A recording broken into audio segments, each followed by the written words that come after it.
बार फिर देवर्षि नारद के मन में यह अभिमान पैदा हो गया कि वे ही भगवान विष्णु के सबसे बड़े भक्त हैं। वे सोचने लगे, मैं रात दिन भगवान विष्णु का गुणगान करता हूँ, फिर इस संसार में मुझसे बड़ा भक्त और कौन हो सकता है। किंतु पता नहीं श्रीहरि मुझे ऐसा समझते हैं या नहीं। यह विचार कर नारद भगवान विष्णु के पास क्षीरसागर में पहुँचे और उन्हें प्रणाम किया। विष्णु जी बोले, आओ नारद, कहो कैसे आना हुआ। नारद बोले, भगवान मैं आपसे एक बात पूछने आया हूँ।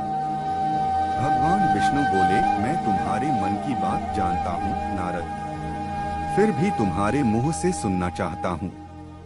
नारद ने कहा, हे देव, मैं जीवन भर आपका गुणगान करता रहा हूँ, पल पल हर क्षण मुझे बस आपका ही ध्यान रहता है।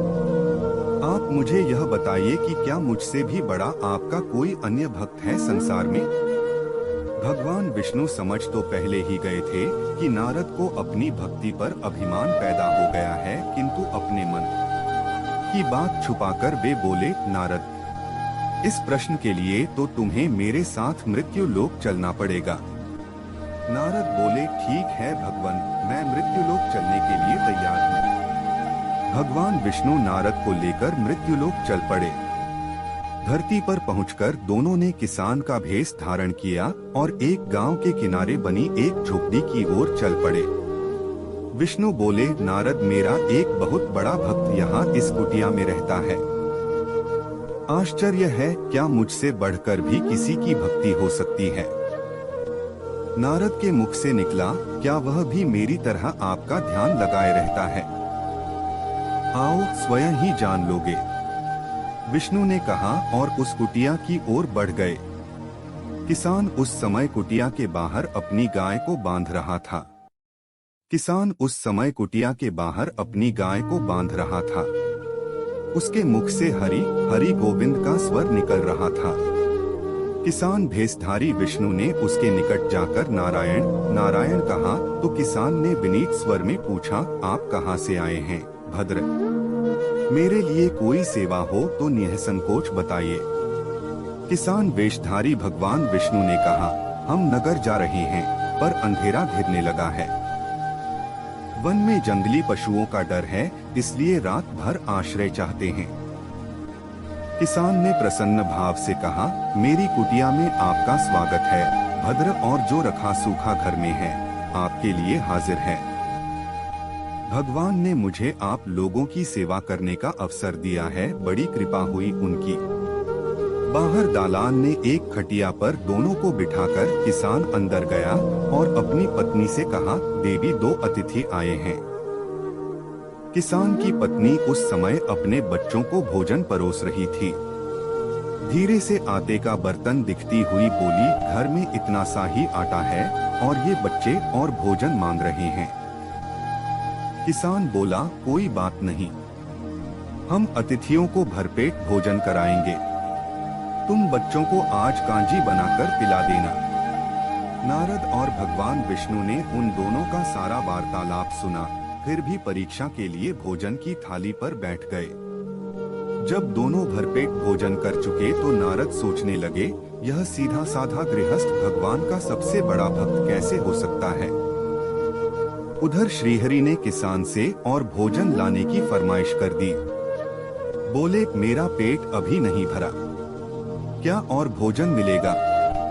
किसान रसोई घर में गया और जाकर पत्नी से पूछा, कुछ और भोजन बचा है क्या। पत्नी बोली, बच्चों के लिए कांजी बनाई है, बस वही शेष है। विष्णु और नारद वह भी पी गए। किसान और उसके परिवार को भूखे ही सोना पड़ा। भूखे बच्चे माँ का आंचल थाम कह उठे, माँ नींद नहीं आ रही है, मुझे बड़े जोर की भूख लगी है। पिताजी ने उन अतिथियों को कांजी भी क्यों पिला दी। किसान ने बच्चे के सर पर हाथ फेरते हुए कहा, अतिथि को भोजन कराना स्वयं विष्णु भगवान को भोग लगाने के समान है बेटा। बाहर दालान में दोनों अतिथि अलग अलग बिस्तरों पर लेटे हुए थे। भगवान विष्णु ने कहा, तुमने सुना नारद, किसान और उसके परिवार को भोजन नहीं मिला, फिर भी वह मेरे गुण गा रहे हैं। यह तो कुछ भी नहीं है। मैंने तो कई कई दिनों तक भूखे रहकर आपका स्मरण किया है। अगले दिन सुबह उन्होंने देखा किसान भगवान विष्णु की मूर्ति के सामने कह रहा था, गोविंद हरि हरि, तुम सदा मेरे मन में बसे रहो, बस मुझे कुछ और नहीं चाहिए। फिर दोनों अतिथियों से बोला, हरि की बड़ी कृपा है, वही जग का रखवाला है, प्रभु की दया से रात को कोई कष्ट तो नहीं हुआ।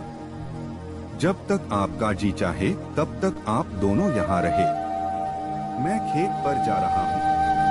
किसान भेषधारी श्री हरि बोले, हम भी तुम्हारे साथ चलेंगे यदि तुम्हें कोई आपत्ति न हो तो। नारद और विष्णु भगवान किसान के साथ उसके खेत पर गए। किसान बोला, यही है अपना खेत, अब मैं अपना काम करूंगा। गोविंद हरि हरि।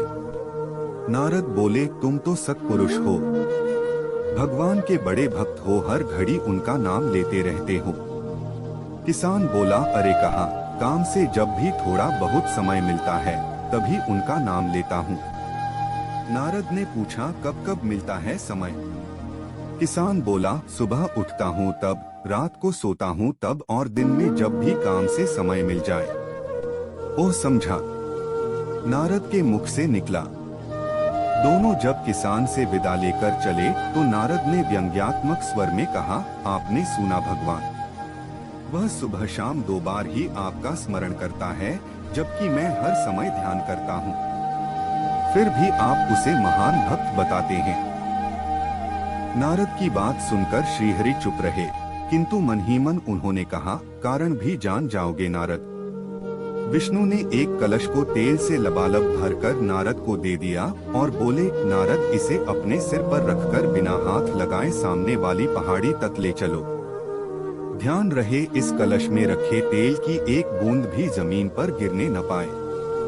नारद बोले, यह कार्य सहज तो नहीं है। यह कहकर नारद ने कलश सिर पर रख लिया और पहाड़ी की ओर चल दिए। नारद पहाड़ी तक गए और लौट आए। विष्णु बोले, लौट आए नारद, ठीक है, अब यह बताओ कि इतनी दूर जाने और आने में तुमने कितनी बार मेरा स्मरण किया है? नारद बोले, एक बार भी नहीं भगवान, करता भी कैसे, मेरा सारा ध्यान तो तेल और कलश की तरफ लगा हुआ था।